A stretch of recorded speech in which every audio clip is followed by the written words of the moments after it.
হত্যা চালিয়ে হামাসকে সামরিকভাবে দুর্বল করলেও পুরোপুরি ধ্বংস করতে পারেনি ইসরায়েল।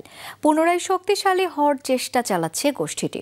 মার্কিন সংবাদ মাধ্যম এনবিসির এক প্রতিবেদনের তথ্য বলছে, এখন উপত্যকায় সক্রিয় হামাসের প্রায় 20,000 যোদ্ধা। নারকীয় বর্বরতার মধ্যেও থামেনি তাদের নতুন সদস্য নিয়োগ।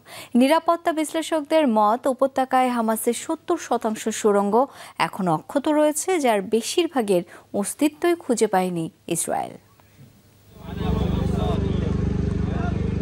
যুদ্ধবিরতি চুক্তির আওতায় ইসরায়েলি সেনারা গাজার কিছু অংশ থেকে সরে যেতেই সড়কে সড়কে চোখে পড়ছে হামাসের সশস্ত্র সদস্যদের। ফিলিস্তিনি স্বাধীনতাকামী যোদ্ধাদের এই দাপুটে উপস্থিতি জন্ম দিয়েছে নতুন আলোচনার। বিশ্বের অন্যতম সামরিক শক্তিধর দেশ টনকে টন বোমা ফেলে হামাসকে কতটা দুর্বল করতে পেরেছে?